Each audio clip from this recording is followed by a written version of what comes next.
Good afternoon, everyone.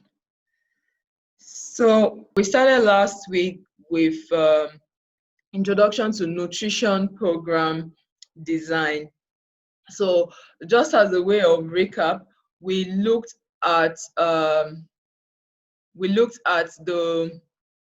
importance of having a good program design for nutrition program, and we examined the 6 steps in nutrition program design, which includes how to gather information on the nutrition situation, how to determine the initial program goals and objectives, how to review available nutrition services, the preliminary program design, completing the program design, and reviewing the design with selected stakeholders. We looked more in depth into the first 3 steps. Just as a way of recap, we looked at why, since there are several causes of malnutrition, one size fits all cannot address all. So it's important to look at the context, look at the available services, and be able to design a program that is best suited for a particular situation. Okay, so I would just keep the first read, but just because it's a recap, I'll just read the key headlines to say we have to define the problems that were around the nutrition program design. And to be able to do that, we had looked at the importance of collecting anthropometric data, assessing the infant and young child feeding practices, uh, also the maternal nutrition and the micronutrient status, as well as the underlying disease burden. We also talked about how we can gather this data using both qualitative and quantitative data collection methods. Okay, and we examined also the sources of the qualitative data, which can be from published reports from academia or research institutes, from NGO, from private institution, or DHS data on issues such as infant and young child feeding and all that. We also looked at use of primary data such as focus group, collecting focus group discussion, to look at perspective of about common practices, key informant interviews, using observation, rapid rural appraisal, or participatory rapid appraiser. So I think we talked in depth in about that, and how to look at the cutoff of WHO, to look at which one represents a public health significance and which one. We also examined how to determine our initial program goals and objectives. Okay, we looked at also how to examine our initial program goals. We defined what goals were, what strategic objectives were, how to define our intermediate results, and how to develop our result framework. Having said that, I'm going to start from this step 2 and see how what a result framework look like, maybe using an example from nutrition program. So this is an example of result framework where we said you have your program goal, which is a broader aim of the project, what the project seeks to achieve in the long term, and which we said may not be measured within the lifespan of the project because several other issues or stakeholders are contributing to achievement of goals.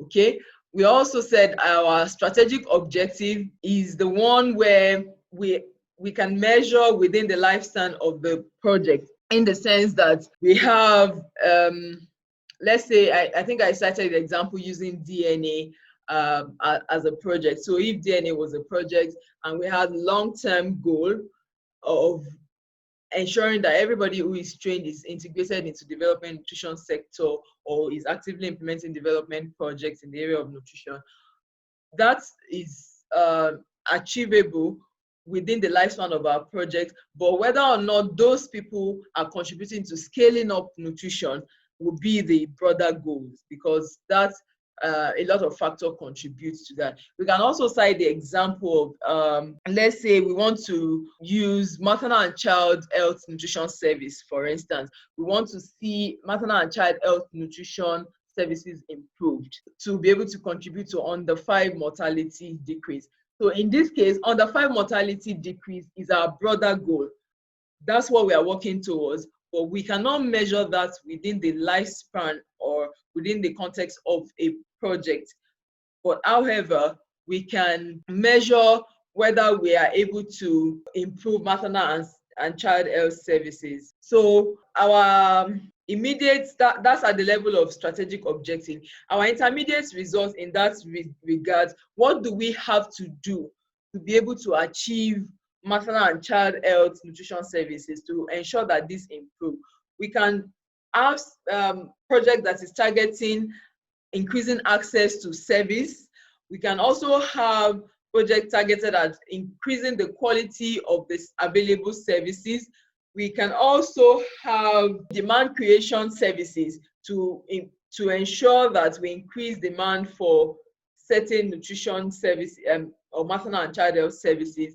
And we can also have maybe another outcome related to strengthening the enabling environment, maybe the policy environment for ensuring that. So this is a typical example of a results framework where you define certain results that the project wants to achieve. So in this case, I've mentioned increased access to services, I've mentioned improved quality of services, I've mentioned improved demand for health and nutrition services, and I've mentioned issues around enabling environment. So this will be our immediate results that we can see. So if I'm doing a 5-year project that have a strategic objective of improving the use of key maternal and child health services, I can have these 4 levels of intermediate results to say I'm measuring improved access to service, which is immediately measurable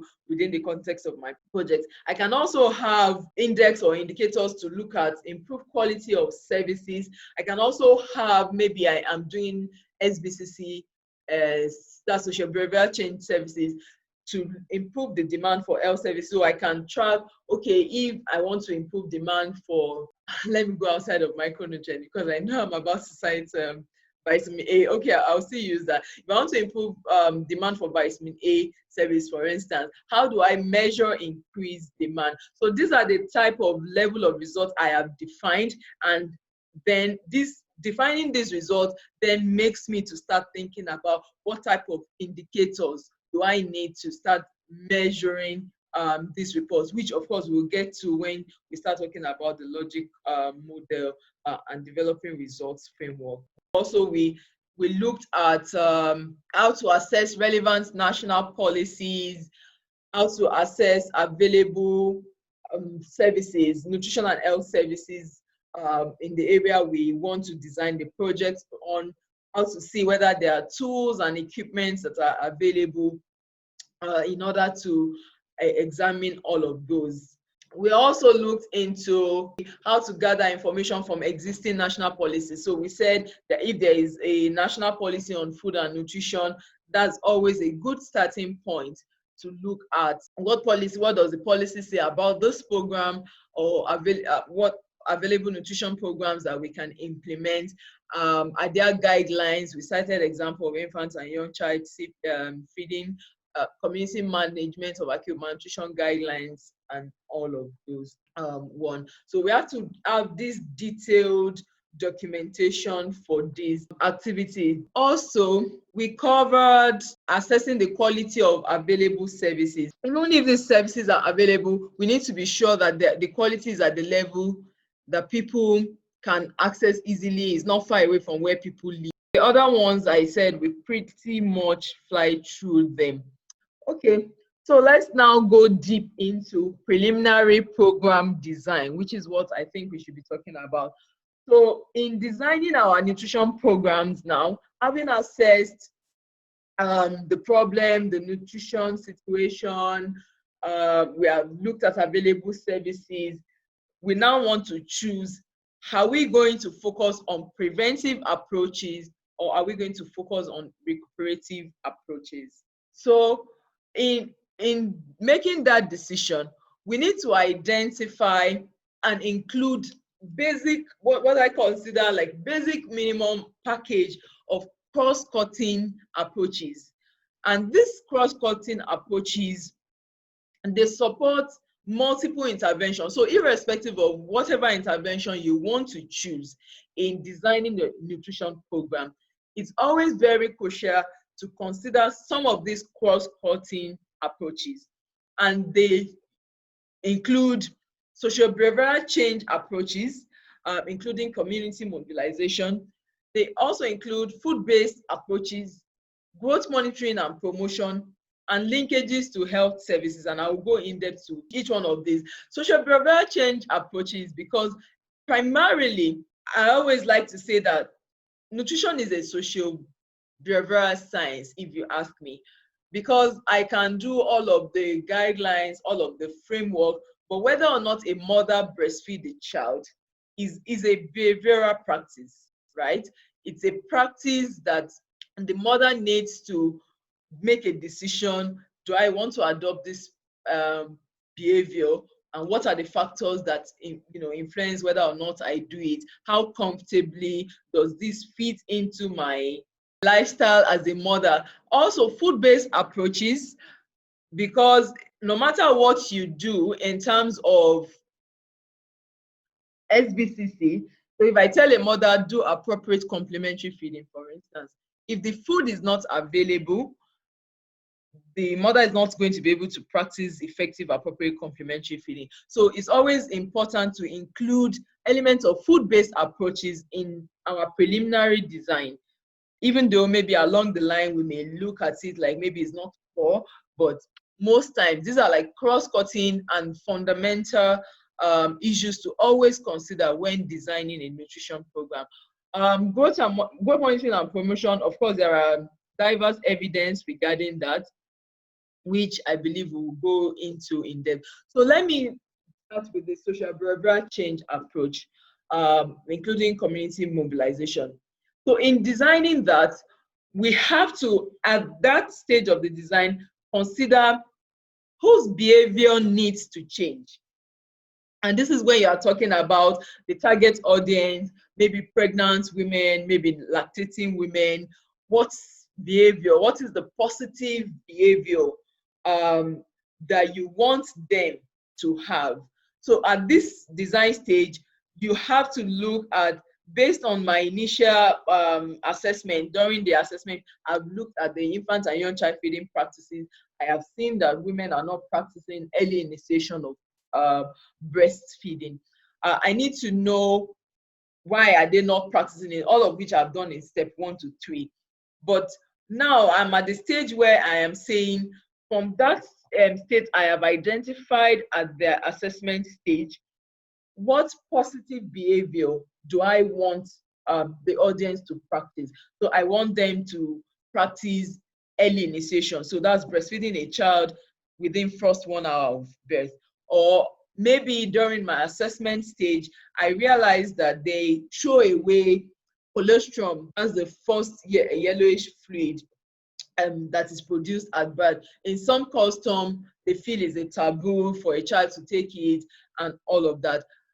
Now I want them to change this practice to a positive behavior. So at my preliminary design stage, I have to define this positive behavior that the audience should practice and what category of audience should practice it. So in this regard, with our example of early initiation of breastfeeding, I may have a mother or a grandmother category. So I can have the mother herself who needs to practice that behavior. I may have another audience, which is maybe the health worker or the auxiliary nurse who is likely going to take the delivery, or maybe the traditional birth attendants, if people are patronizing TBA during my assessment. So I need to maybe include them as a level of audience that I also want them to be aware of this practice, maybe change some of their cultural norms to be able to influence their practices. I also want to know maybe the grandmothers are the ones who are not making the mothers' practices. I may also want to include them as the audience. So I define the different category of this audience and the type of behavior change that I want them, to have. and all of that. Again, I also need to define, like I said, why are they not currently practicing the behavior? Because if I don't do, and this is where tools that we discussed earlier, like the barrier analysis, all of this analysis come into play, key informant interview, focus group discussion, all of that.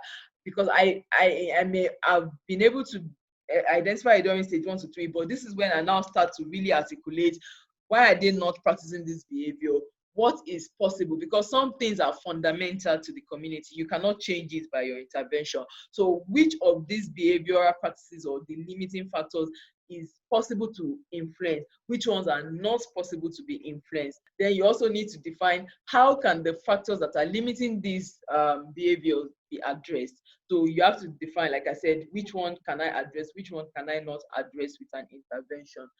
But primarily, the key nugget I would say for this is that the best practice is whatever you decide to do in your social behavioral change, you have to ensure that you have a very limited number of messages which should be consistent and which should be transmitted through multiple channels. So that when they, like, I will cite a good example for Nigeria. Recently, there was a campaign on zero water campaign, right? So we have been doing exclusive breastfeeding. Yeah, everybody knows children should breastfeed exclusively. But when you look at the Nigerian data, you realize that from the DHS, it's not like mothers in Nigeria don't breastfeed. You see breastfeeding rate is very high. But what happens is that exclusive breastfeeding rate is what is not high, because in some contexts, maybe in the northern Nigeria or something, it's some people cannot fathom the fact that, oh, in this hot temperature, in this hot weather, you want my child to eat without taking water. You need to let them understand that, oh, water is primarily almost 90% water, or whatever the science you find there. But the key message you are promoting in this regard is breastfeed your child without adding water without feeding the child water.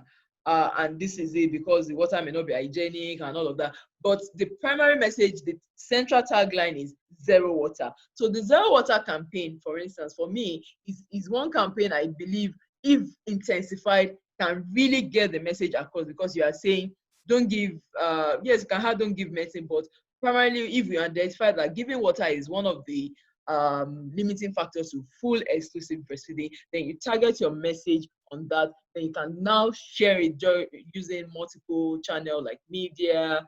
You can use drama or community theater. You can counsel at health facility contact points such as antenatal care, postpartum care and delivery and all of that. You can also have support group and care groups who are just implementing this consistent message. This is just using the example of early initiation of breastfeeding or exclusive breastfeeding. It can also be applicable to other intervention. But I'm just saying that social behavioral change is one of the cross-cutting intervention approach that is fundamental to most of the nutrition program design you may be looking towards developing. So another fundamental one is the food-based approach. And food-based approaches are usually a combination of approaches that improved the dietary quality and dietary diversity. And the most common food-based approach are usually organized around increasing the production, availability of, and access to a variety of micronutrient-rich food. So for instance, you can have home gardening, which I think we exhausted even in the first week from the Rwanda case study, right? You can have animal rearing, and we saw how that was able to contribute to having dietary diversity at the level of the household for that particular mother in the Rwanda case study. It can also apply in different contexts in Ghana, in Nigeria, or Cameroon, for example.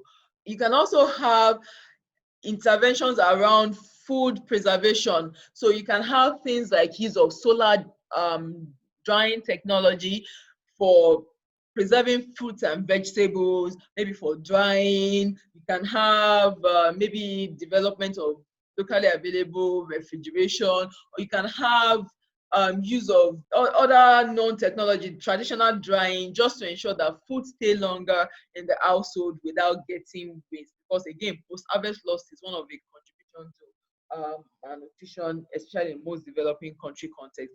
We also have food supplementation approach. This one is different from micronutrient supplementation. In food supplementation, what you are doing is you are looking at vulnerable households and you are providing food ration for those households. So you can target household with children 6 to 24 months who may be vulnerable in terms of they don't have food at the household level, and you want to provide food ration for them with the condition that they are using that to provide. So those are an example of a food-based approach. Large-scale food fortification or even home fortification is also an example of food-based approach you want to consider as a cross-cutting in the designing of your program. And that's we see example of in Nigeria, for instance, we have mandatory fortification for wheat flour, for vitamin A, for sugar, vegetable oil.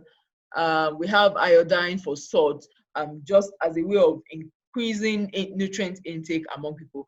One of the conditional cash transfer is also an example of food-based approach where you are giving the family cash for them to be able to increase their purchasing power, and maybe you are linking that to other health services to say, I'm going to give you this money if you are buying this food and you are taking your child for immunization and all of that. You can, depending on the condition. You can also have village-based saving groups as example of food-based approach where you have loan services.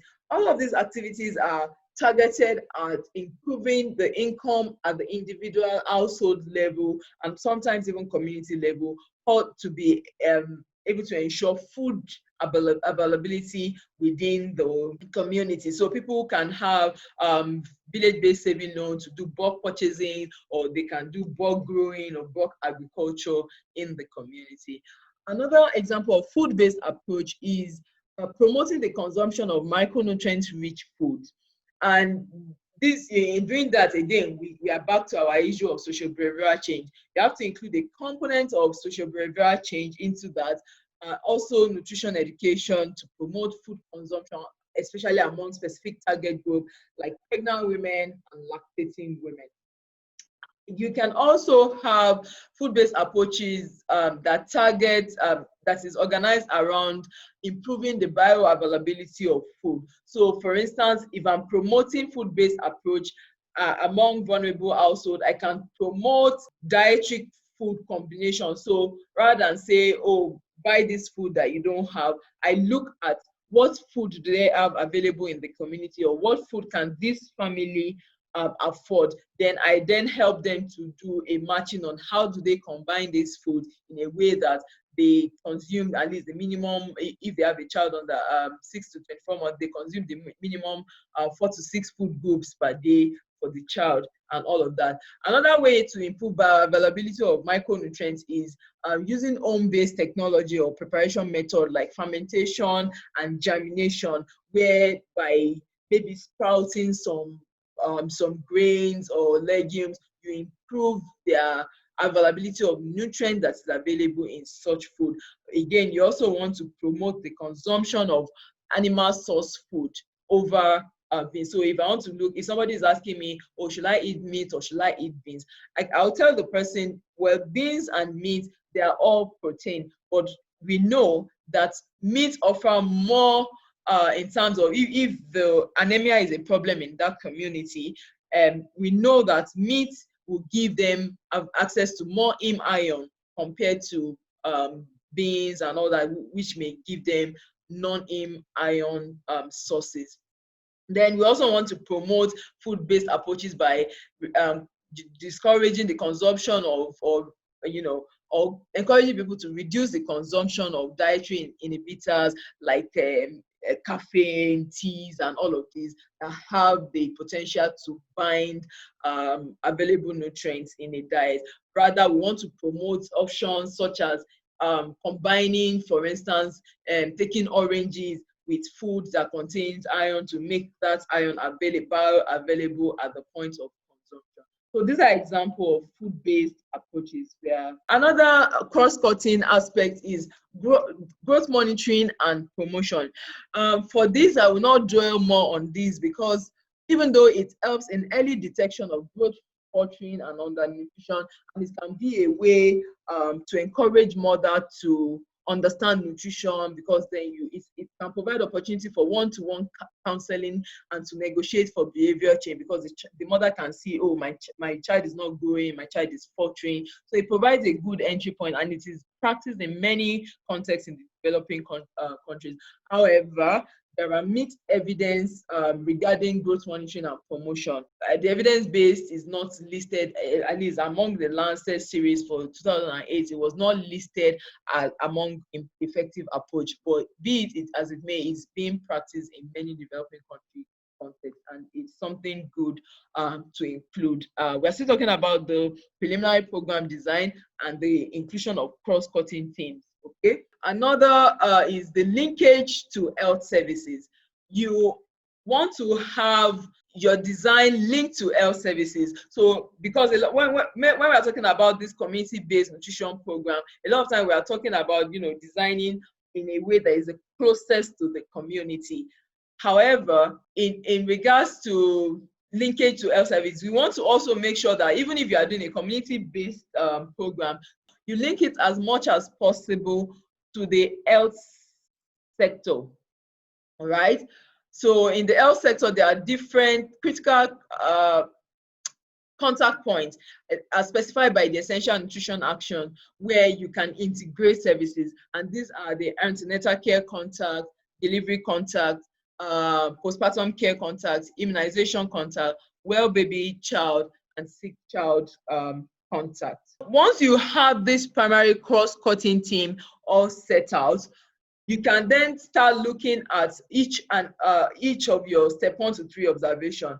So if you identify infant and young child feeding as a nutrition problem, you want to now include infant and young child feeding approaches, such as maybe specific training for health workers, linkages to water and sanitation and hygiene, depending on what your step 1 to 3 finds in terms of assessment of the nutrition situation.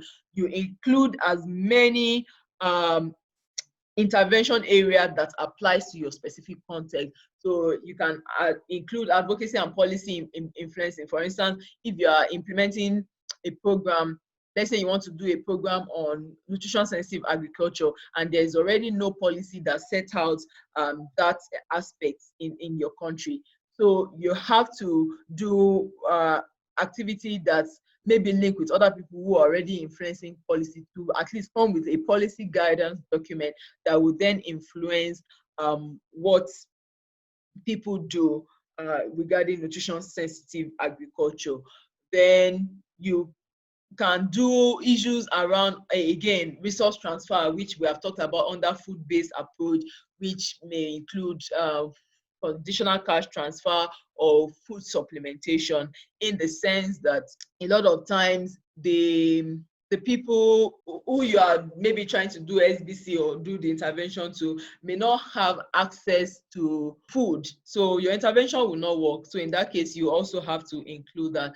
Again, we're still talking about preliminary design. So we started with including cross-cutting teams, approaches such as social behavioral change, food-based approach, growth monitoring and promotion, then linkage to health services. We then say, based on what was identified in step 1 to 3 at our identification, gathering of nutrition problem, trying to define our goals and all of that, whatever we have identified as priority. So if infant and young child feeding is a priority, then we start to then include components of these potential preventive approaches, such as infant and young child feeding, maternal nutrition. For maternal nutrition, primarily what you are doing when you are doing maternal nutrition intervention is social behavioral change. So you are promoting social behavioral change around consumption of protein source food, anemia control. For instance, you want the woman to also do things around reduce labor sources, labor and improving caring practices for the woman.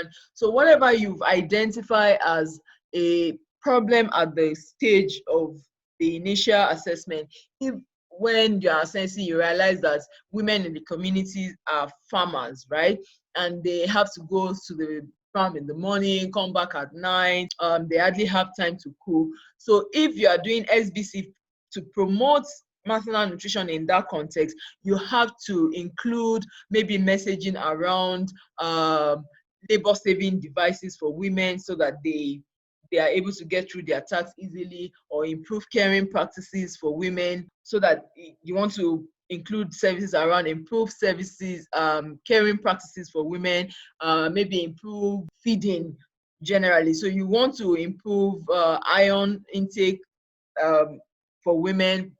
You want to include their protein intake. You want to include their messaging around increasing their energy consumption, especially, I mean, for those who are pregnant and lactating and all that. So those are the type of maternal nutrition intervention you want to include in your program in terms of SBC. Again, we've talked about the food-based approaches. You look at, based on this food-based approach, you talk about bioavailability of this thing, increased production. So which mix will be best suited for your own context? So if the people, based on your assessment, they have the food, but they just don't know how to combine it, your approach will be tailored around that specific food-based approach that deals with how do they improve more access to micronutrients. So for instance, let me use an example. During this COVID in Nigeria, we know that there were, what's it called? There were distribution of palliative, right? So the palliative that were distributed, a lot of time there were people sitting to say, oh, it's not nutritious, it's not this, they were just giving grain, they were not giving animal source, they were not giving fruits and vegetables and all of that, which is needed in that regard. So how do you, in this kind of case, if this is your area of influence, how do you advocate for this particular food-based approach, even though government is giving food, but how do you advocate for food-based approach that include improving more nutritious food available, especially for those who are pregnant and lactating? Say if you are giving food to this particular group of women, can you improve, like include a crate of egg or fish, maybe a carton of fish, I don't know, whatever works in your context, you put that. Then you may also have to now include actual micronutrient supplementation program. Of course, micronutrient supplementation program for women during pregnancy usually traditionally include iron, folic acid supplementation. So you want to include services around IFA. You also want to include maybe services around deworming in terms of that would be after first trimester if it's pregnant woman we're dealing with, and all of that. So this type of you can also include complementary services for anemia control, where maybe there are malaria, you want to improve, include services around LLI hen distribution, that's long-lasting insecticidal net. You want to include complementary services like intermittent preventive IPT for malaria, right? Therapy for malaria. You want to include that because at the end of the day, there's what is called malnutrition infection cycle. If you are doing food intervention and you are not addressing this underlying disease body, it will not have the impact that you are looking forward. And you also want to have issues around referral services and referral system. That can be part, that is if based on your assessment, maternal nutrition is a challenge in that particular context. You also want to include preventive approaches around intervention for children. If based on your assessment, this is a problem, then you, again, I'm starting again with SBC, food-based approaches. So you see why we already started our design by putting this cross-cutting thing, so that either way, once you have them as more like fundamental, then other things can really fit in. But a lot of time what you see is that we are not even looking at SBC. A lot of time people even try to exclude SBC, and they maybe add it as the last minute. But usually these are even fundamental program design that we should consider, and then see how other core area fits in, because these are cross-cutting that will address broader nutrition issues. So it's recurring in almost all the intervention where we are saying, okay, put SBC, put food-based approach, because you can't talk about nutrition without food. Primarily. So again, for children, you can talk about micronutrient supplementation. In this regard, you talk about vitamin A supplementation, zinc supplementation, iron supplementation. Again, for iron supplementation, I try to highlight that in the sense that there are also mixed evidence regarding that. And for developing country context, there is always a caution around mass iron supplementation. So you cannot really give mass iron supplementation in malaria endemic place, especially for children under the age of 2. So for that, you have to look at, again, the policy. What does your nutrition policy say? So at stage 2, was it stage 2 or stage 3? Stage 3, where we reviewed available services, where we reviewed available policies. So you want to see what does the policy of my country say with that, or my area, whatever guidance says regarding mass iron supplementation for children. Can I just go to a school and start distributing iron supplement for children, school-going children, for instance? So you have to look at that. But for vitamin A supplementation, that one, in most developing country context, there is like a policy or programs currently running on biannual vitamin A supplementation, where children are provided biannual dose. For Nigeria, is under the Maternal, Newborn and Child Health Week. Zinc, usually, again, you have to check the policy of the country. For zinc, again, mass supplementation, it has to be what the policy says. But for zinc, the current protocol is being used at the moment as therapeutic feeding, therapeutic supplementation, especially with regard to diarrhea management, where you give is it 20 milligram of zinc and ORS for the management of diarrhea, and that also helps to prevent future episode of diarrhea. You also want to include, a lot of time we also classify these a lot with micronutrient deficiency control intervention, the issue of deworming, because if you are doing all of this fantastic nutrition intervention and the child is infested with worm, I mean, it's more like you are even feeding the worm. And again, that's also one of the caution with iron supplementation, because I know sometimes, is it Andrew Prentice or something? There's a particular author that does research in this area around whether or not if you're taking iron supplements and you have infestation, but it's like you're feeding the worms more like.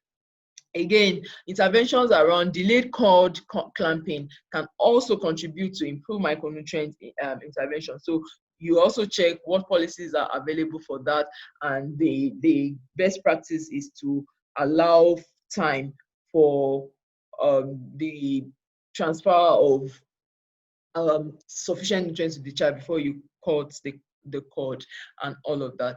Again, you look at your intervention. If at the assessment stage you find out underlying disease burden is a challenge, you have to also address that. So if malaria is a challenge, you have to address it for your nutrition intervention to work. So you want to include community IMCI, integrated management of childhood illness, in your program design if you find out that there are underlying disease burden in the community. That's for the everything we said are usually under the broader development preventive approaches. But you might also find cases where maybe there are emergency setting, or even within the development context that is not even emergency, you may find children that are malnourished, maybe moderate acute malnutrition, or severe acute malnutrition. So in that case, you also want to incorporate in your design some of these potential recuperative approach. And for moderate acute malnutrition, you want to include issues around community outreaches in your design, because this helps for active case finding. Active case finding, well, I'll leave that to I don't know if anybody is working on CMAM to discuss in the group. and all of that. Then medical referral and follow up. You can also have issues around positive deviance. Positive deviance are usually cases where in a community where you see a lot of children who are malnourished, you then see a family that has a child that is not malnourished in that same setting. So you want to find out, what is this mother doing positively that other people, other family can learn from, because this thing. So in that case, they are deviant, right? But they are positive deviant. So there's a lot of design around positive deviance that have been shown to work in a lot of settings. So we also, for severe acute malnutrition, you want to include community outreach for active case finding, but you want to include design for the medical and nutrition protocol based on whatever approved guideline that is guiding your intervention in your country. You want to have community management of acute malnutrition in the design, especially where you have more than 1% prevalence of severe acute malnutrition. I don't know if this is the current guidance, but again, those who are working in that area may be able to better help us during our discussion forum. So overall, for when it comes to malnutrition, acute malnutrition, whether moderate or severe, there needs to be you have to develop a strengthened referral system that will allow for this active case search and referral to wherever it's going. Make sure there is a strengthened referral system. Once you have done all of this, you then have come to almost near final stage of the program. In fact, some people, this is the final stage. I think for this course, we just included an extra stakeholder stage. But for this final stage, you want to then reassess everything you've done from step 1 to 4. That's from the initial assessment to defining your goals to reviewing available services. Then to your preliminary design, you want to reassess everything of the goals and objectives. Then you now start talking about cost. So costing is very important at this stage of finalizing your design, because if you have come up with like 10 designs or 15 fantastic designs of what you want to do, at the end of the day, availability of funds would determine whether or not you are able to do this. So you want to consider cost in terms of staffing. How many personnel do you need to implement the different components of your projects? Maybe it's M&E, the program staff. What do they need? Do you need technical assistance? This technical assistance, do you need? Is it something that is available within your team? Is it something you have to look for? If it's an organization that have maybe a regional office or this thing, you want to see, are they available? Are you going to be hiring a consultant? If you're going to be hiring a consultant, you have to put this cost into that. Then of course your direct program implementation. What is the actual cost of the activity? Are you going to be holding workshop? Where will the workshop be? How many community are you going? What does it take to transport your team or materials to this thing? You look at all of these fine details of the design, and these are those things that then form your budget items that you then start cost. So when they say, develop project budget, you cannot develop a good project budget or cost if you don't have all this detail, because at the end of the day, you run into a situation where, I think $100,000 is going to do this project. Okay, let me use a good example. I think 100,000 naira is going to do this project, but I realized midway, by the time I got to the community, that the 100,000 cannot even do one workshop. So that means the project was not designed very well. So you have to, at this stage, you are putting all of this costing element. If you are doing micronutrients intervention, do you have the micronutrients as in-kind donation? Is it free, or is it available in the state store? Maybe what you are just doing is moving logistics from one central store to a state store. If you are giving food ration or food supplements, the food, are they available in the community? Are you going to be buying in the community and maybe packaging in the community? Or is it coming from another community? What is the cost of transportation? You have to put all of this costing element into your final design. Then you review all of the programming consideration and assumption you've made.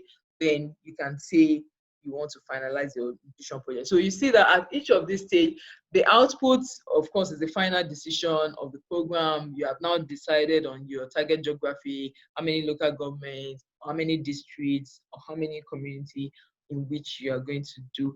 And it's always good, and this is it was included because it's always good, if possible, to present this your finalized approach to selected group of potential stakeholders.